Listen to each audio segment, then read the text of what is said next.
Alors bonjour, dans cette vidéo on va résoudre les exercices qui portent sur le calcul vectoriel et en particulier la planche P2.4.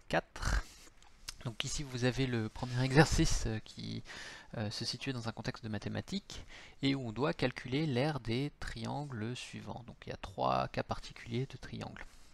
Alors pour rappel, dans le cours, on a vu que l'aire d'un triangle ABC, donc l'aire d'un triangle ABC, pouvait s'obtenir, donc ça veut dire j'ai un triangle quelconque, mettons qu'il est comme ça, A, B, C, et bien peut se calculer à partir des vecteurs qu'il constitue. Donc on prend deux vecteurs parmi les trois vecteurs possibles, on prend par exemple le vecteur AC et le vecteur AB, et donc l'angle entre le vecteur AC et le vecteur AB, on va l'appeler A chapeau. Eh bien, l'aire de ce triangle est donnée par la moitié de la norme du produit vectoriel entre deux vecteurs qui composent ce triangle. Donc ici, par exemple, je prends AC et AB. Mais en fait, on aurait pu prendre aussi CA et CB, par exemple. Ça aurait marché aussi. Donc c'est la norme du produit vectoriel entre AC et AB. D'accord? Et pour rappel, la norme du produit vectoriel entre AC et AB, c'est égal à, donc là j'ai toujours un demi devant, donc la norme de ce produit vectoriel là, c'est égal à la norme du vecteur AC fois la norme du vecteur AB fois le cosinus, fois le sinus, pardon, fois le sinus de l'angle entre AC et AB, qui est ici l'angle A chapeau. Donc sinus de A chapeau. Voilà. Et donc avec ça, on peut résoudre cet exercice-là. Donc le premier triangle auquel on s'intéresse, c'est un triangle dont on connaît la norme de deux de ces vecteurs qui le composent. Donc c'est le vecteur A et le vecteur B, on sait qu'ils sont tous les deux unitaires. Qu'est-ce que ça veut dire ça? Ça veut dire que la norme de A est égale à la norme de B, qui est égale à 1. D'accord? Et l'angle entre A et B, donc l'angle entre le vecteur A et B, ce que j'écris de cette façon-là, A virgule B chapeau, est égal à un angle droit, donc c'est égal à pi sur 2. D'accord? Autrement dit, pour ce triangle-là, le triangle petit a, qui correspond à celui-ci, son aire va être donné par un demi de la norme du produit vectoriel entre A et B. Le vecteur A et B. Et ça, c'est la moitié de la norme de A fois la norme de B, en appliquant la formule que je viens de rappeler, fois le sinus de l'angle entre le vecteur A et le vecteur B, ce que j'écris A virgule B chapeau. Donc ça, vu que c'est unitaire, c'est égal à 1. Ça, c'est égal à 1 parce que c'est aussi unitaire.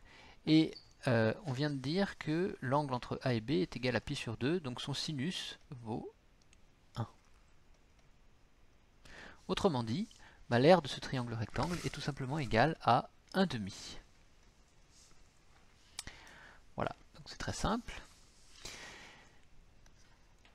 Le triangle B, bon, c'est un triangle équilatéral. Ça veut dire quoi? Ça veut dire que la longueur AB est égale à la longueur BC, qui est elle-même égale à la longueur AC. Donc en fait, la norme des trois vecteurs qui constituent ce triangle est égale à 1. Donc l'aire de ce triangle ABC, en fait, je peux l'obtenir en prenant par exemple un demi du produit vectoriel entre AC et AB. Donc c'est égal, toujours pareil, en appliquant la même formule, la norme du vecteur AC, qui est unitaire, égale à 1, donc, fois la norme de AB, qui est égale à 1, donc j'ai 1 demi fois 1 fois 1, fois le sinus de l'angle entre AC et AB. Or, on a un triangle équilatéral, ce qui veut dire que les trois angles sont égaux, les trois angles de ce triangle sont égaux, et puisque je sais que la somme des angles d'un triangle est égale à 180 degrés, ou pi en radian, ça veut dire que cet angle-là, il vaut tout simplement 1 tiers de pi, c'est-à-dire pi sur 3. Et on sait que le sinus de pi sur 3, c'est égal à racine de 3 divisé par 2. Autrement dit, le résultat ici, c'est 1/2 fois racine de 3 sur 2, c'est égal à racine de 3 divisé par 4. Voilà pour le petit b. Le petit c, on a cette fois un triangle isocèle. Alors ça veut dire quoi? Ça veut dire que la longueur AB est égale à la longueur BC ici, mais elle peut être différente de la longueur AC. Donc l'angle sur le sommet A est égal à l'angle sur le sommet C, mais l'angle B, lui, il est différent. Et donc on vous précise bien, la longueur AB est égale à 1, elle est unitaire, donc ce qui veut dire que la longueur BC est aussi unitaire, donc on peut rajouter ça. C'est égal à la norme de BC.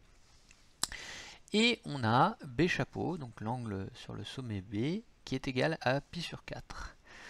Donc j'applique ma formule, l'aire de ce triangle ABC est égal à la moitié de BA vectoriel BC, par exemple. C'est-à-dire j'ai pris le vecteur BA ici et le vecteur BC. Et je prends le produit vectoriel entre ces deux vecteurs. Donc, j'en calcule la norme. Attention, hein, ça, le produit vectoriel entre deux vecteurs, c'est un produit vectoriel, et quand j'applique la norme, ça devient un scalaire. Donc c'est égal à 1/2 de la norme de BA fois la norme de BC, qui est toujours unitaire, donc c'est 1 fois 1, fois le sinus, donc le sinus de B chapeau, puisque ça c'est l'angle entre les vecteurs BA et BC, et B chapeau, on vient de voir, est égal à pi sur 4, ce qui veut dire que son sinus est égal à racine de 2 divisé par 2. Autrement dit, l'aire de ce triangle, c'est racine de 2 divisé par 4. Voilà, voilà pour ce qui est des produits vectoriels, enfin le calcul de l'aire des triangles. Maintenant, je vais aller un peu plus bas pour faire le deuxième exercice. Donc dans le deuxième exercice, on s'intéresse à un repère orthonormé dans lequel 3 projectiles sont lancés depuis le centre du repère, O, dans 3 directions différentes. Et à tout instant, les projectiles sont situés, leur position est donnée par ces 3 vecteurs position, R1, R2 et R3. Donc ce que je peux écrire, alors je peux aussi les écrire R1 qui est égal, si je les écris en vecteur colonne, c'est égal à 2, 3, moins 1. R2 qui est égal à 3 moins 2, 2. Et R3, donc, il ne faut pas oublier les flèches au-dessus des symboles, sinon ce ne sont pas des vecteurs. 4 moins 3, 3. Alors quel est le projectile le plus éloigné? Première question. Bah, pour ça, en fait, il suffit de calculer la norme de chacun de ces vecteurs et regarder laquelle est la plus grande. Donc la norme du vecteur R1, c'est la racine de la somme des carrés des composantes de R1, donc c'est 2 au carré, c'est-à-dire 4, plus 3 au carré, c'est-à-dire 9, plus moins 1 au carré, c'est-à-dire 1. Et donc j'obtiens racine de 9 plus 4 plus 1, c'est-à-dire racine de 9 plus 5, c'est racine de 14. La norme de R2, de la même façon, c'est la racine de 3 au carré 9, plus moins 2 au carré 4, plus 2 au carré 4. C'est racine de 9 plus 8, c'est-à-dire racine de 17.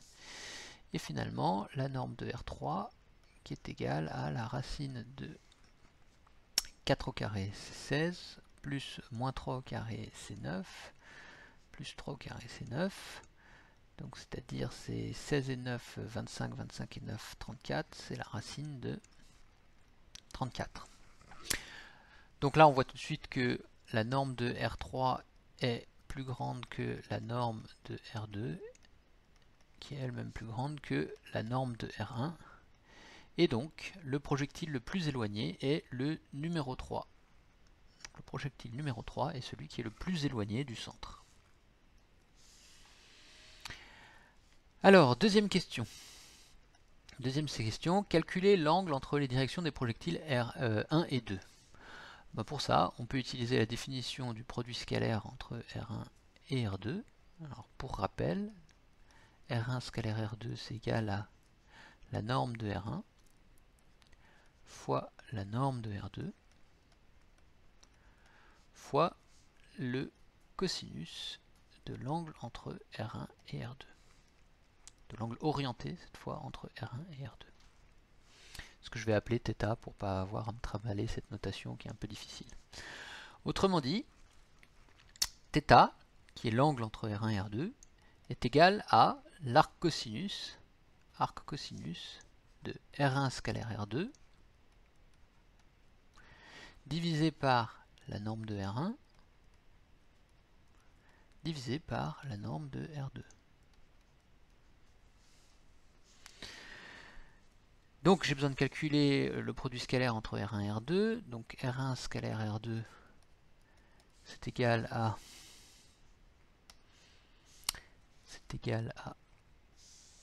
R1 scalaire R2. Donc c'est 2 fois 3 plus 3 fois moins 2 plus moins 1 fois 2. Donc c'est égal à 2 fois 3 plus, donc on a dit combien 3 fois moins 2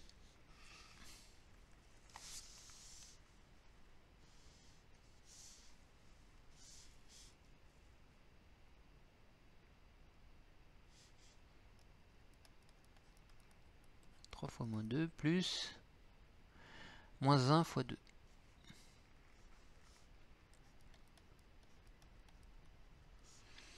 C'est-à-dire c'est 6 moins 2. C'est-à-dire moins 2. Voilà, la norme de R1 et la norme de R2, on les a déjà calculées. Et donc, on a θ qui est égal à arc cosinus de moins 2 divisé par... Alors, la norme de R1, c'était la racine de 14 fois la norme de R2 qui est égale à racine de 17.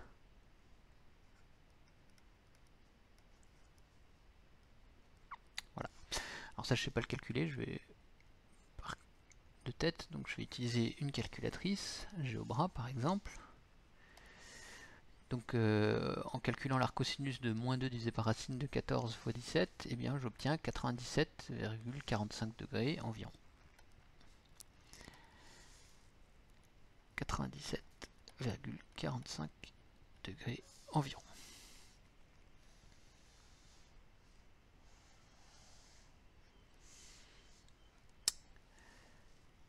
Alors voilà, troisième question, calcule le produit vectoriel R1 vectoriel R2 et le produit mixte R1, R2, R3. Les vecteurs R1, R2, R3 sont-ils coplanaires? Alors pour répondre à cette dernière question, les vecteurs R1, R2 et R3 sont-ils coplanaires? Il suffit de calculer le produit mixte entre R1, R2 et R3. S'il est nul, c'est que les trois vecteurs sont coplanaires. S'il est non nul, c'est qu'ils ne sont pas coplanaires. Donc commençons par calculer R1 vectoriel R2.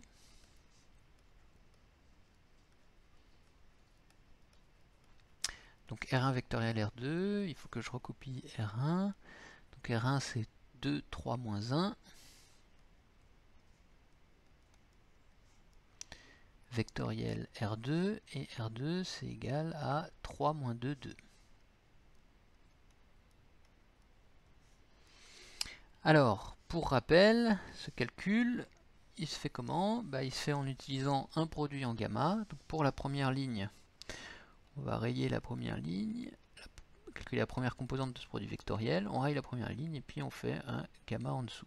Donc quand on est sur la branche descendante du gamma, on compte positivement la multiplication des deux composantes et on soustrait là sur la branche montante du gamma la multiplication entre les deux composantes ascendantes. Donc je vais avoir 3 fois 2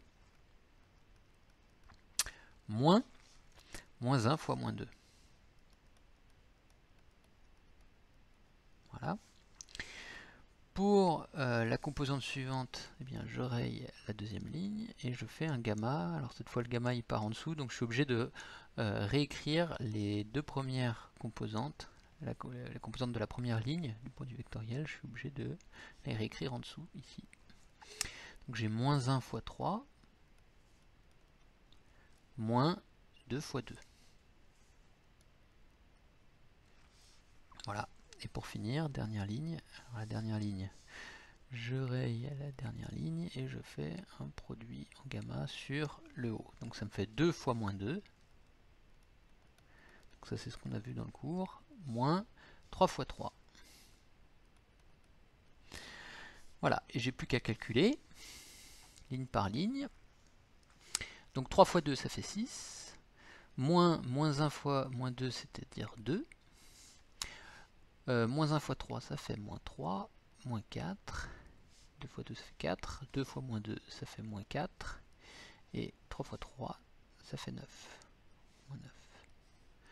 Donc j'obtiens au final que le produit vectoriel, qui est un vecteur bien sûr, c'est égal à 6 moins 2, 4, moins 3 moins 4, moins 7, et moins 4 moins 9, moins 13. Voilà. Donc la question suivante c'était de calculer le produit mixte, donc le produit mixte R1, R2, R3. Donc pour rappel, il s'agit du produit vectoriel R1 par R2 auquel on fait, une fois qu'on a calculé ce vecteur là, on fait le produit scalaire avec R3. Donc R1 vectoriel R2 on vient de le calculer ici, donc c'est égal à 4 moins 7 moins 13, et je fais son produit scalaire avec R3, donc R3 est égal à 4 moins 3, 3. 4 moins 3, 3. Donc, le produit scalaire, c'est la somme de produits de chaque composante, les unes avec les autres. Donc c'est 4 fois 4, plus moins 7 fois moins 3, moins 7 fois moins 3, plus moins 13 fois 3. Autrement dit, ça me fait 16, plus 7 fois 3, 21, plus 3 fois moins 13, c'est-à-dire moins 39. Donc 16 et 21, ça fait 37, moins 39, c'est égal à moins 2. Moins 2. Donc le produit mixte est différent de 0. Donc le produit mixte entre R1, R2 et R3 est non nul. On peut donc en conclure que R1, R2 et R3 sont non coplanaires.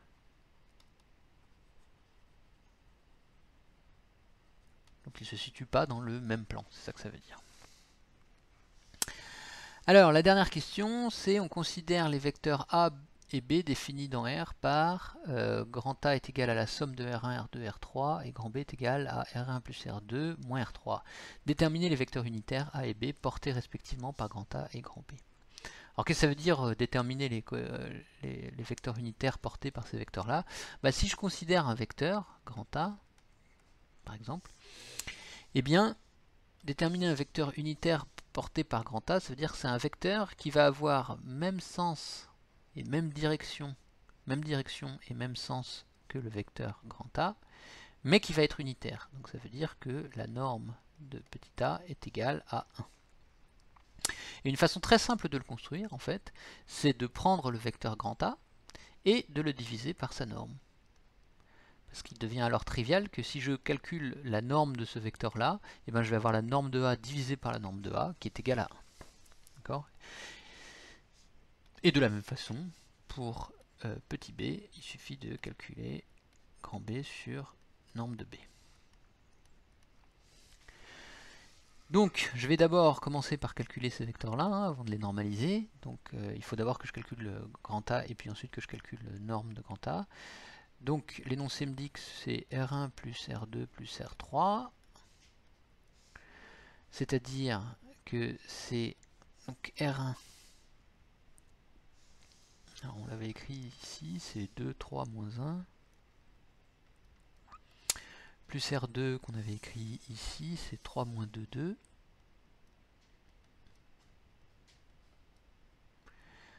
Voilà. Et plus R3, R3 je l'avais écrit là. Donc c'est plus 4 moins 3, 3. Alors pour me simplifier la tâche pour B, je vais déjà calculer cette première somme ici. Parce que comme ça j'aurai déjà R1 plus R2. 2 plus 3 c'est égal à 5. 3 moins 2 c'est égal à 1. Et moins 1 plus 2 c'est égal à 1. Voilà. Plus 4 moins 3, 3.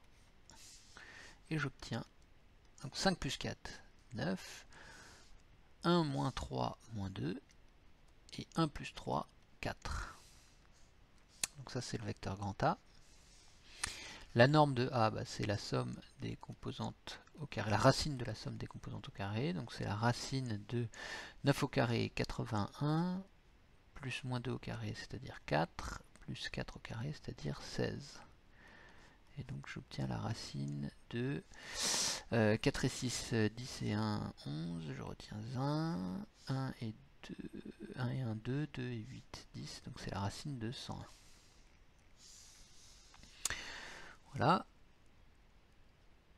Ensuite, j'ai plus qu'à calculer le vecteur grand B, qui est égal à R1 plus R2 moins R3. Donc j'avais déjà calculé R1 plus R2, il est là. C'est 5, 1, 1, moins R3, qui est ici. Donc 4, moins 3, 3. Et donc ça me fait 5 moins 4, 1. 1 moins 3, c'est 1 plus 3, ça fait 4. Et 1 moins 3, ça fait moins 2. Et donc la norme de B, c'est la racine carrée de la somme de ses composantes. C'est 1 au carré qui est égal à 1, plus 4 au carré qui est égal à 16, plus moins 2 au carré qui est égal à 4. C'est-à-dire c'est la racine de 21. Donc à partir de là, j'ai plus qu'à exprimer les vecteurs normalisés.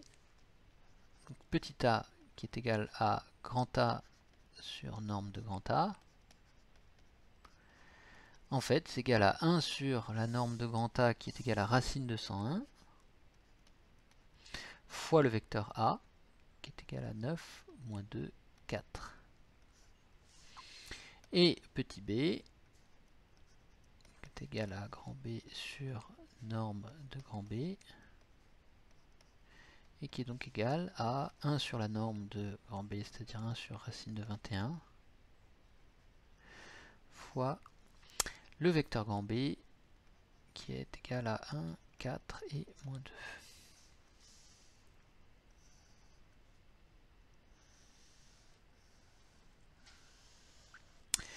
Voilà pour cette vidéo.